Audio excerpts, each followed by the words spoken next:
Dans cette capsule, nous allons utiliser la loi des cosinus afin de trouver des mesures manquantes dans des triangles quelconques. Le premier exemple nous aidera pour trouver une mesure de côté, tandis que le deuxième exemple nous servira à trouver une mesure d'angle manquant. Le triangle qui est ici. Pour être capable de trouver une mesure de côté avec la loi des cosinus, ça nous prend absolument un angle connu compris entre deux côtés connus. L'angle connu, c'est l'angle A, et les deux côtés connus sont le petit côté B et le petit côté C. Maintenant, la première étape, ça va être tout simplement d'écrire la loi des cosinus. Donc, c'est A au carré qui est égal à B au carré plus C au carré moins 2BC cos de A. Ce qu'on va devoir faire par la suite, c'est remplacer les valeurs qui sont connues dans mon équation. On va tout simplement remplacer l'angle A par 85,495. On va remplacer le petit côté B par 8,0323 et le petit côté C par 7,6205. On obtient donc A au carré est égal au petit côté B au carré plus le petit côté C au carré moins 2 fois la valeur du petit côté B fois la valeur du petit côté C fois le cosinus de notre angle A, qui est 85,495. Je tiens à faire remarquer qu'ici, j'ai placé le logiciel avec 4 chiffres après la virgule. Donc ici, s'il n'y a pas un quatrième chiffre après la virgule, c'est que c'est un 0.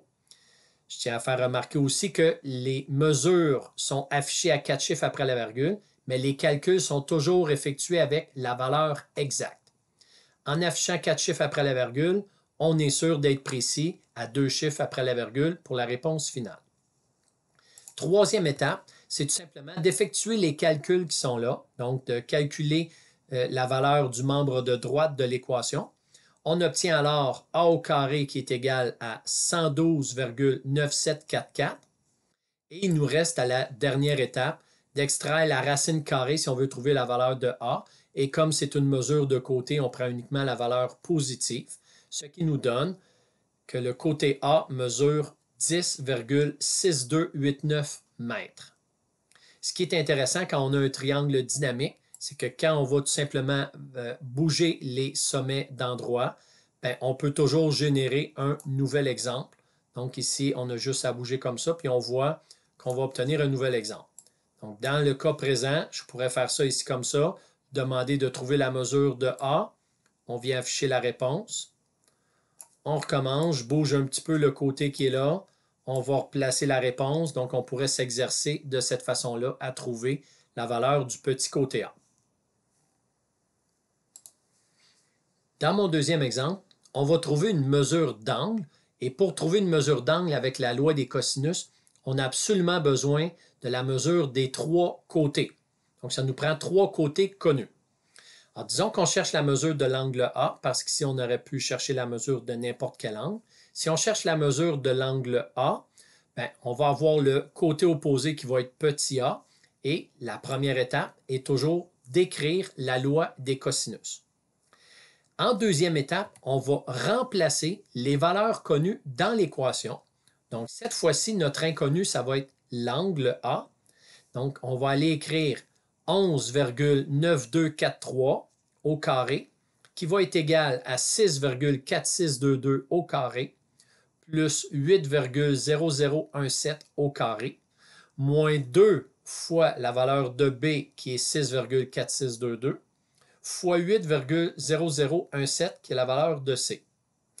Maintenant, on doit effectuer les calculs et isoler le cos de A. Donc, ce qu'on va faire ici, c'est 11,9243 au carré, auquel on va soustraire 6,4622 au carré. On va soustraire aussi 8,0017 au carré.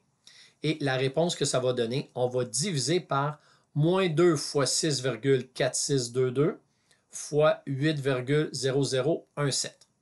On obtient donc que cos de A est égal à moins 0,3520. Alors ici, je rappelle que c'est arrondi au quatrième chiffre après la virgule. Et s'il n'y en a pas, c'est que c'est 0. Maintenant, dernière étape, pour trouver la mesure de l'angle A, on doit faire la réciproque du rapport cosinus qu'on note cos moins 1. Donc, on fait sur la calculatrice cos-1 de moins 0,352, ce qui nous donne 110,6079 degrés. Alors pour les mesures d'angle, moi je demande un chiffre après la virgule, donc 110,6 degrés serait ma réponse pour la mesure de l'angle A. On s'aperçoit que autant pour les angles obtus que pour les angles aigus, avec la loi des cos, on n'a pas besoin de se soucier de trouver un angle supplémentaire.